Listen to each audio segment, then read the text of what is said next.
मैंने दुआ मांगने का तरीका अपनी बीवी से सीखा। हजरत वो किस तरह? फरमाने लगे मेरी बीवी ने ना मुझे कोई काम बताया, कुछ पैसों की जरूरत के लिए कहा, तो मैंने उसे कहा कि भाई अभी मेरे पास नहीं है, कुछ दिनों में आते हैं तो मैं दे दूंगा। औरतों की आदत होती है, वो बार बार याद कराती हैं। 2-4 दिनों के बाद फिर उसने कहा, हजरत वो मैंने कहा था कुछ पैसे, मैंने उसे कहा कि अभी मेरे पास नहीं है, कुछ दिनों में मिलते हैं तो मैं तुम्हें दे दूंगा। उसने कुछ दिनों के बाद फिर कहा, हुजूर वो मैंने कुछ पैसे कहे थे। फरमाते मैंने डांट दिया, मैंने कहा कि क्या तू रोज मुझे शर्मिंदा करती है, कहा ना मेरे पास नहीं है, होंगे तो दे दूंगा, तू रोज याद कराती है। फरमाते उसने पहले तो मेरी डांट को सहा,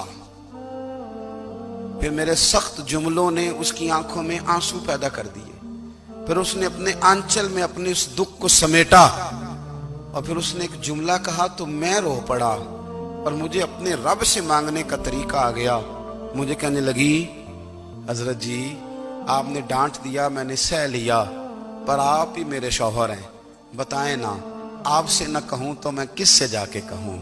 फरमाते हैं मैं रो पड़ा और मैं खुल के रोया और मैं तड़प के रोया और फिर मेरी सिसकियां बंद गईं। तो मुझे कहने लगी आपको क्या हुआ?